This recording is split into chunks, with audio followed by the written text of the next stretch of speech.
Are you ready to move out? Who isn't ready to wave the flag of independence?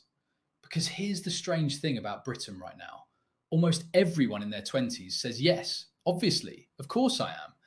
Ask someone renting a box room with three flatmates in Manchester. Ask someone still at their parents' house in Essex, quietly embarrassed about it. Ask someone 6 months into a mortgage they can barely stretch to, and you'll hear roughly the same story every time. I had to get out. I couldn't stay there forever. It was time. But time for what exactly? Nobody runs the numbers first. They run the feeling first, and the numbers come later, usually as a nasty surprise around month 4. So tonight, let's put the feeling to one side and look at the cold, honest maths. If you're still at home right now, are you actually behind?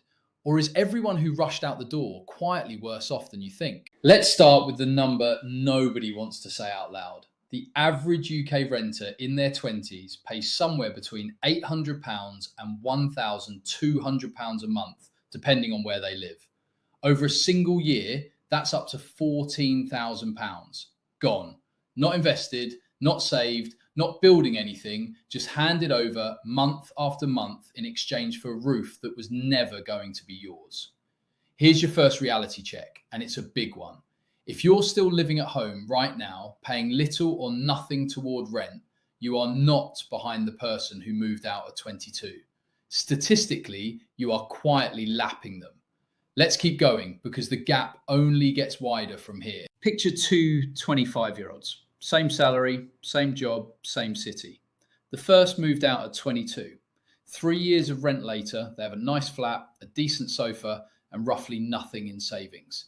Every spare pound has gone straight to a landlord. The second stayed at home. Same 3 years, same salary. But instead of rent, that money went into a pension, a stocks and shares ISA, and a house deposit fund. At 25, the first one feels like the winner.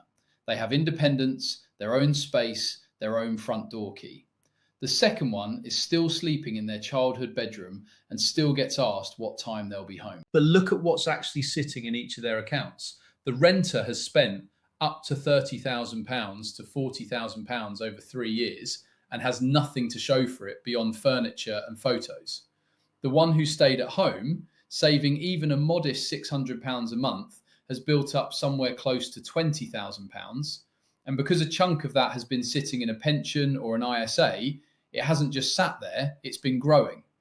This is the great British paradox of your 20s. The person who won independence early is often years behind on the one thing that actually determines their future, what they own, not where they sleep. Now let's talk about what it actually takes to buy somewhere in this country, because this is where the gap becomes impossible to ignore.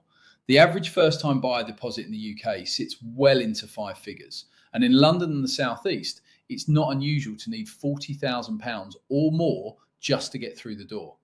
If you're paying rent, building that deposit on top of your monthly costs takes years longer, sometimes a decade longer than if you weren't paying rent at all. Meanwhile, every pound you're not spending on rent right now, if it's invested rather than left sitting in a current account, is compounding. Money you put away at 25 has 3, 4, 5 decades to grow before you'll ever need it for retirement.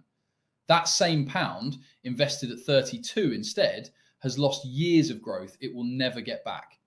This is precisely why staying at home isn't a failure to launch.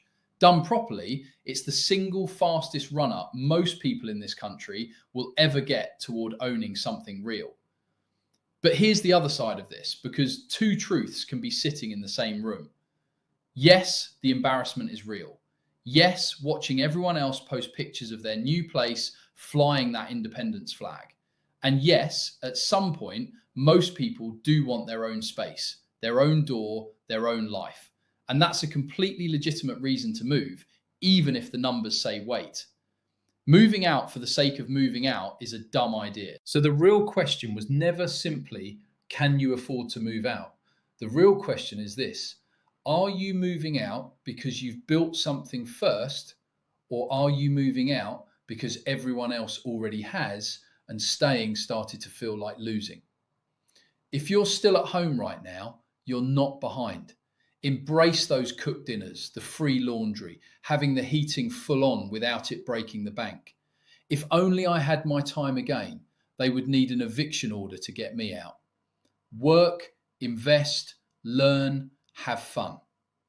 If you learned something from this video, make sure to like and subscribe.